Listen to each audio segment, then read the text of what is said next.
আসসালামু আলাইকুম। হাসান খালেদ, সভাপতি, বাংলাদেশ তৃণমূল পার্টি, আপনাদের সাথে। দর্শক শ্রোতা, আজকে আপনাদেরকে নিয়ে যাচ্ছি 269 বছর পিছনে। 1757 সালে বাংলার স্বাধীনতা ধ্বংস হয়েছিল, বিলুপ্ত হয়েছিল মীর জাফরের কারণে। এই মীর জাফরকে নিয়েই কথা বলব। এখন তো আর কাউকে বেঈমান বলা লাগে না, মীর জাফর বললেই হয়ে যায়। সম্প্রতি একটা সোশ্যাল মিডিয়াতে একটা খবর আমার দৃষ্টি আকৃষ্ট হয়েছে। সেটা হলো মুর্শিদাবাদে মীর জাফরের 346 বংশের 346 জনের নাগরিকত্ব বাতিল। আবার সাথে আরেকটা আসছে যে ভারতে মীর জাফরের বংশধরদেরকে ভোটার তালিকা থেকে বাদ দেওয়া হয়েছে। তো নাগরিকত্ব বাতিল হলে তো ভোটার তালিকায় থাকবেই না। এই হলো অবস্থাটা।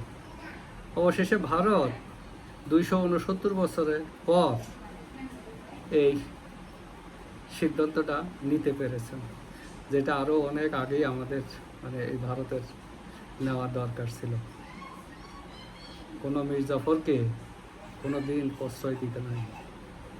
যদি আগে নেওয়া হইতো তাহলে ভারতে হয়তো মীর জাফর নাই, কিন্তু বাংলাদেশের এই মীর জাফরদের জন্ম হইতো না।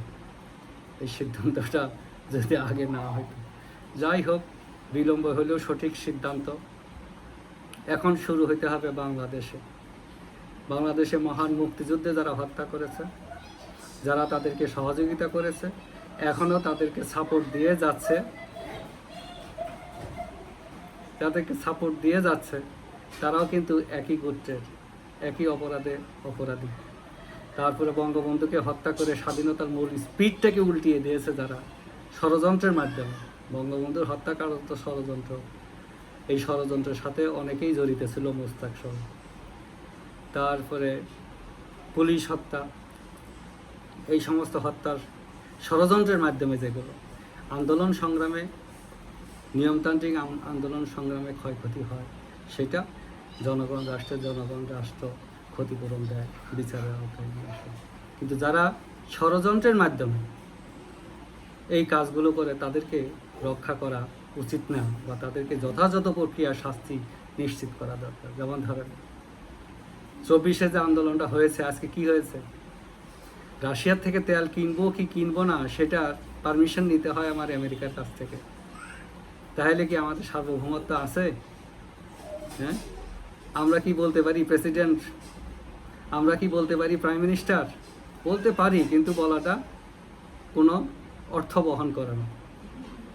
প্রেসিডেন্টকে হয়তো গভর্নর, প্রাইম মিনিস্টারকে হয়তো ওইরকম একটা কিছু নাম। যদি পারমিশন নিতেই হয় তাহলে তো তাই হবে। আমাদের প্রেসিডেন্ট হবে যার কাছে আমরা পারমিশন চেয়েছি, সেই দেশের প্রেসিডেন্ট। তো এর সাথে আরেকটা ভালো খবর আছে, সেটা হইল রণজিৎ জয়সওয়াল, এই নামটার সাথে আমরা সবাই পরিচিত, ভারতের ফরেন সেক্রেটারি।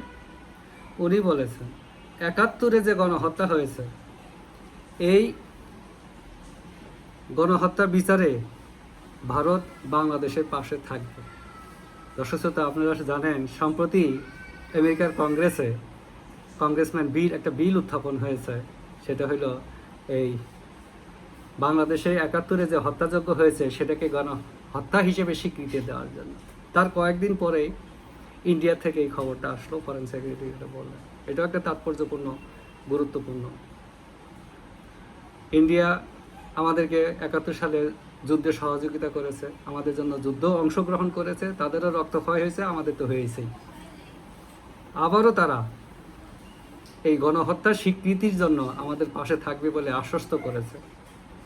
আবারও তারা প্রমাণ করলো ইন্ডিয়া আমাদের অকৃত্রিম রক্তের সম্পর্কের বন্ধু। যাই হোক, বাংলাদেশ তৃণমূল পার্টি চায় ইন্ডিয়ার আদলে মির্জাফরকে যেভাবে শাস্তি দেওয়া হলো তার বংশধরদেরকে, আমরা যেন এই বাংলাদেশে যারা মহান মুক্তিযুদ্ধে বিরোধিতা করেছে, হত্যাযজ্ঞের সাথে জড়িত ছিল, তারা সহ যারা এই পরাজিত শক্তিকে আবার সামাজিকীকরণে সহায়তা করেছে, তাদেরকে সহ এবং পরবর্তী সময়ে যে সমস্ত ষড়যন্ত্রের মাধ্যমে আমাদের মূল চেতনাকে ধ্বংস করে দেওয়া হয়েছে, তাদেরকে যাতে আমরা শাস্তি বাঙালিরা দিতে পারে, সেই লক্ষ্যে আমরা ঐক্যবদ্ধ থাকি।